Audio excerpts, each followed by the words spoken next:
Shalom Mubaraka, Mishpaka, peace and blessings, family. You know, the story goes, their African slaves were brought over to America, and some of those slaves escaped and settled with the Native American tribes. And then on top of that, the Native Americans also bought slaves from the Europeans. And this is why there are black Native Americans, because slavery from Africa, and they, mixed into the tribe. That's what they'll tell you, right? But this painting was in 1535. The name of this painting is Angelina Morisi's Vision at Burodazo, again in 1535. This was before any African slave was sent to North America. And this is a Canadian Indian. That's another thing we can unravel, okay? Canadian Indian. As you can see, he's holding something that says Canada. Okay, now we have to unravel this for a second. This is a black man, obviously. Like, he looks like Mike Tyson's, twin or grandfather or something, right? What I want to point out is that he barely has any clothes on. Like, he's covering his nakedness, and that's it. But he lives in Canada. Like, Canadians say that 70 degrees is too hot, right? So it's cold in Canada, as we can imagine. And he's dressed like this. If he was an African slave, let's say he was the very first African slave brought to North America, and he escaped and he settled with the native inhabitants who were already there, you think he would be dressing like this? He's used to an equatorial African climate, yet he's comfortable wearing this in Canada. No, he would go into shock. You would have to stay in a cold climate for several generations before you are accustomed to that cold climate. Again, this was before one African slave. This is 1535. Not even one African slave stepped foot on North America. Okay, so I want people to explain this. And the crazy thing is, the Negro in this painting is not even a specific person. The painter, all they were doing was basically painting the average Canadian Indian, not a specific person. The average, if the majority of Canadian Indians were, Siberian looking, the painter would have painted the Indian as a Siberian looking native. But since the majority of the Canadian Indians at that time were actually Negroid in appearance, this is how he was painted. Okay. The reason why I say before the lie is because this is before the lie. Now this is after the lie. Okay. This painting was repainted and he was given lighter skin complexion. Okay. And that's very important because they don't want these Negroes to understand that they had a lot of land. They don't want these Negroes to understand where they truly come from. Because if these Negroes understand that the land that they are serving and laboring on is their ancestral land, then they'll want it back. Okay, so we have to tell them that they came from somewhere else in order to prevent them from trying to take this land back. That's the whole point of what they were trying to do. That's the whole point of them telling you that you are an African. Now, don't get me wrong. There are a lot of Africans who were taken from Africa and brought to North America, but very few in comparison to the Caribbean and South America. So you have to ask yourself, why do so many Negroes live in North America if so few were brought on the transatlantic slave trade from Africa? Because a lot of them were already here. By the way, this is my Patreon, okay? This is a Patreon slideshow presentation, and on my Patreon I have a whole bunch of depictions of the Aboriginal peoples of the Americas. How is the traditional story that you guys are telling us even true? How is that true when we got tribes like the Naudowessies, right? The Naudowessies. Here's one depiction of the Naudowessie. As you can see, they're obviously not the Siberian Native Americans, the Native Americans who came across the Bering Strait from Siberia. And that's another lie, right? They'll say they came over the Bering Strait. No, they got on ships. Anyway, let's look at the Naudowessie. The Naudowessie people are a Negro Aboriginal people who lived in an area that I find high interest in. They are a branch of the Sioux Nation. As you can see, they are most definitely of the children of Israel. As you can see, they're wearing their fringes, you know, the fringe, both the man and the woman is wearing fringes, right? The man has this blue loincloth. He has fringes on it. The woman has the fringes on her dress, right? And they are Negroid. They have brown, copper colored complexion. They have woolly, curly hair. And I want to show you the Naudowessie territory. But first, let's look at another picture of the Naudowessie. As you can see, it says man and woman of the Naudowessies. As you can see, they're clearly not of a Siberian branch of people. They are Negro. But again, guys, the man and the baby is barely wearing any clothes. And I want to talk about that too, how that's possible. But first and foremost, as you see the fringes, again, what the... Bro, I wish I had biceps like that. Man, this is somebody got a strong baby. Here's another tribe called the Ottogami. And as you can see, they're clearly, without a shadow of a doubt, Negroid. As you can see, it says man and woman of the Ottigaumies. As you can see, they're clearly Negroid. Okay? And again, barely wearing any clothes. And why am I pointing that out? Because of where they live, okay? Now, this is the Sioux Nation, Wyoming, Montana, North and South Dakota, and Nebraska. That's the entire Sioux Nation, okay? The Naudowessies were a part of the Sioux Nation, and they lived in this region. Now, let's look at this, all right? So this is the Naudowessie territory right here, and this is the Ottogami. Both of these were black Negroid Indians. There were no slaves in this region, no slaves. So how were they Negroes? How were they copper colored? How did they have a Negroid look if indeed they did not live in a slave state? Now, we're not talking about, you know, no Louisiana, Texas, Mississippi, Alabama, Georgia, North and South Carolina Indian. We are talking about Wyoming, North Dakota, South Dakota, Minnesota, and Wisconsin. That's what we're talking about here. There was not one slave. Okay, I'm not going to say not one slave, right? But the African slave trade did not go far into that region at all. At all. The slave states were at the south. So how did you have, if you were a philologist in that time, you were trying to draw a picture to depict a tribe for science and history, by the way, would you draw the anomaly, right? Something that's not normal, the black one. Or would you just draw the average of the tribe? You would draw the average of the tribe. So if a philologist is trying to describe a Naudowessie Indian or Ottogami Indian, right? He's not going to describe the one that looks different from all the rest and say, this is an Ottogami or this is the Naudowessie. No, he's going to show the average. So that means the average of the tribe look like this, or perhaps they all look like this, right?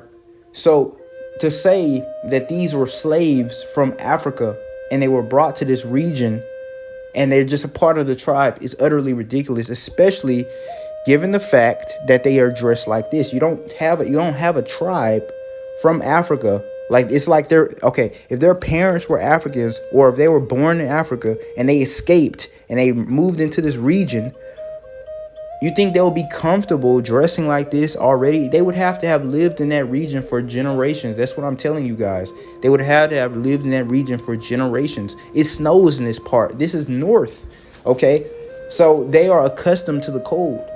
So it's very simple. So I want people to explain this stuff, okay? Explain this stuff. Why?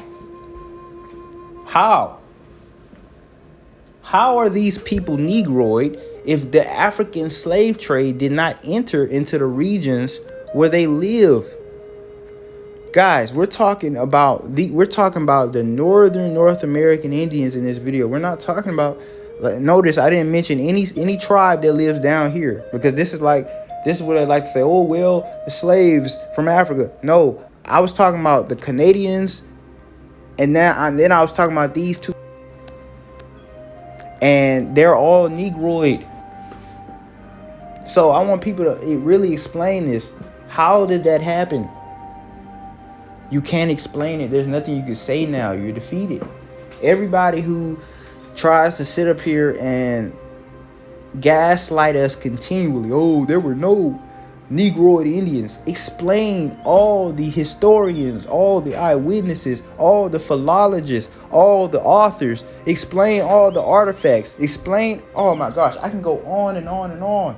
Explain this stuff, man. We show you proof after proof after proof.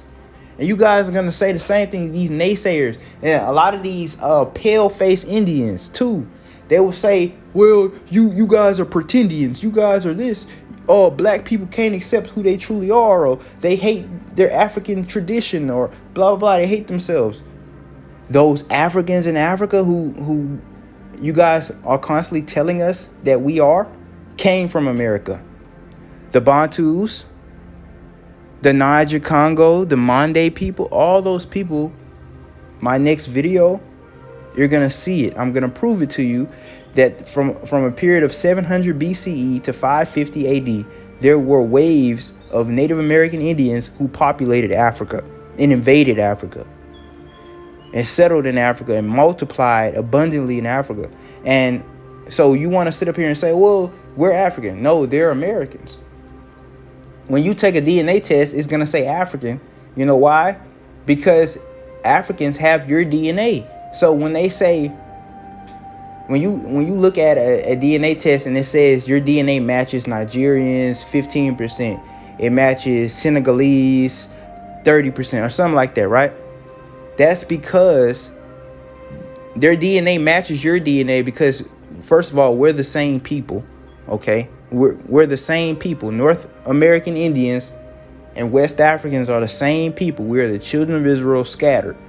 So when you take a DNA test, it's not going to say Native American because the people who they got labeled as Native Americans are the Siberian Native Americans.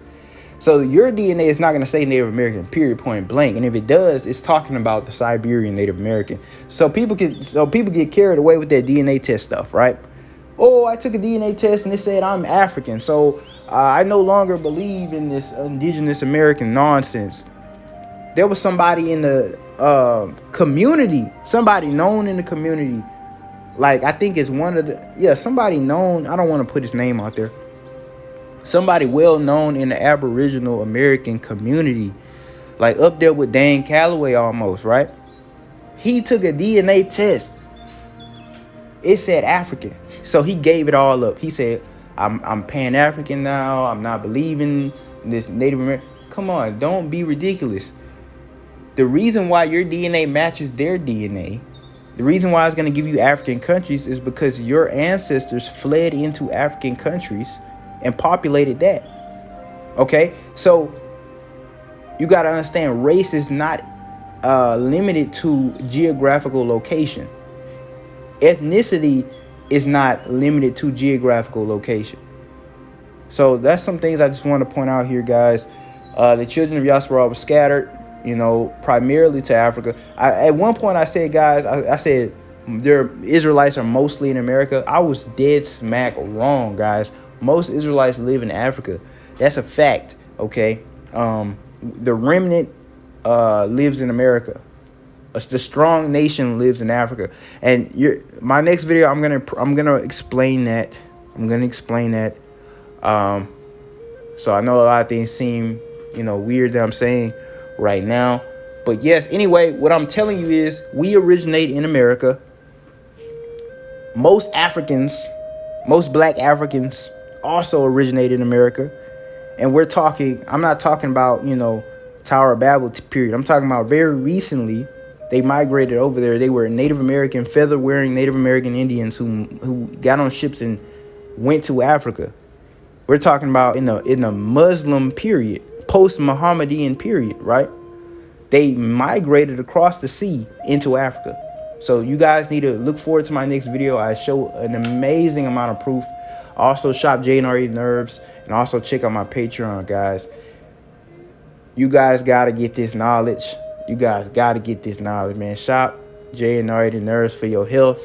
Health is wealth, right? You don't want to get sick, man. When you get sick, man, you don't want nothing else but to be better. So make sure you healing your body. So let's look in this book called Travels Through the Interior Parts of North America, years 1766, 1767, and 1768 by J. Carver. Now, this is a good source, okay? And basically when it says interior of North America, he's studying the same tribes that we just talked about, because those pictures come from this book. Those pictures that I showed you in this video come from this book. So he's studying these same tribes, okay? And if you want this book, check out my Patreon. The link is on my Patreon. You can download a PDF. But let's look at their method of how they reckon time, right? Let's start out the second paragraph. It says, some nations among them reckon their years by moons and make them consist of 12 synodical or lunar, observing when 30 moons have waned, to add a supernumerary one, which they term the lost moon, and they begin to count as before.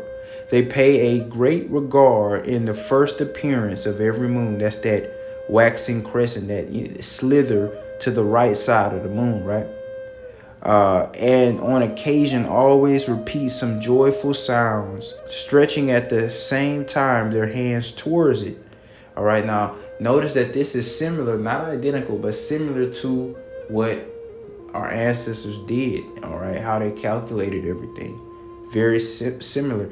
And it says every month has with them a name expressive of its season. For instance, they call the month of March, in which their year generally begins at the first new moon after the vernal equinox. Okay, isn't that exactly what I teach? And I swear, guys, I didn't learn this from these American Indians. This is common sense when you think about it. The first new moon after the vernal equinox is very simple. It's common sense. If you just try to see nature and try to determine things based off nature, you'll come to these same conclusions, okay? After I came to this conclusion, I noticed that the Native Americans did the same exact things, okay? Now, that's all I wanted to talk about when it came to how they calculate their calendar, okay? That's all I really wanted to get into. But let's look at some other things. It says, in a few pages down, it says, each tribe has a badge from which it is denominated, as that of the eagle, the panther, the tiger. Of course, there were no tigers. They called lions tigers at this time. The two words were interchangeable. So sometimes you'll see the word tiger, but just know that they're really talking about lions. They're talking about mountain lions, cougars, right? Anyway, the buffalo, etc., etc. One band of the Naudowessie is represented by a snake, another a tortoise, another a squirrel, a fourth a wolf, and a fifth a buffalo. Throughout every nation, they particularize themselves in the same manner. And the meanest person, the meanest means the most uneducated person, okay? The meanest person amongst them will remember his lineal descent. So even the most uneducated person amongst them will memorize his ancestry, his father's father's father's father's father. He'll memorize it. Now, what does that sound like, right? That reminds me of the ancient Israelites who knew their dad's, who could trace it. That was something that we were taught to memorize, okay? It was very important to us to know our lineage. You know, I really hate that in this captivity, it destroyed all that, right? It destroyed all of that. And I don't even know. I know my dad, I know my grandfather, I know my great grandfather's name, and after that I don't know anything. I mean, I went on Ancestry.com and I kind of got, I know that from there, but I don't even know if I was doing Ancestry.com correctly, and I don't even know if I did that right, okay? I don't know my lineage, and it sucks, right? But they knew it. This tribe knew their lineage, okay? Now, it says, and distinguish himself by his respective family. Did not many circumstances tend to confute the supposition? I should be almost induced to conclude from this distinction of tribes and the particular attachment of the Indians to them that they derive their origin, as some have asserted, from the Israelites. So here we have another Englishman, another spy who's trying to study the American Indians, their ways and their practices. And he has came to the same conclusion as hundreds more, and I can pull hundreds more sources, that these people are indeed the children of Israel. And this is only the Negroid tribes, because this was written in the 1700s. And I showed you books long ago, right, that in the 1700s, all the Jews were black. A white Jew was just as common as a black Jew is today. So most Jews in Europe were what they would call swarthy. They even call them the Morenos, which means the dark people, the brown people. So the Jews, the Sephardic Jews, the Jews of Europe, were dark. So when they came over here and they called certain Native Americans Israelites, you gotta imagine they were going off appearance, physical appearance too, right? They can't just look at an entirely different looking group of people and say that they're Israelites. That doesn't make sense.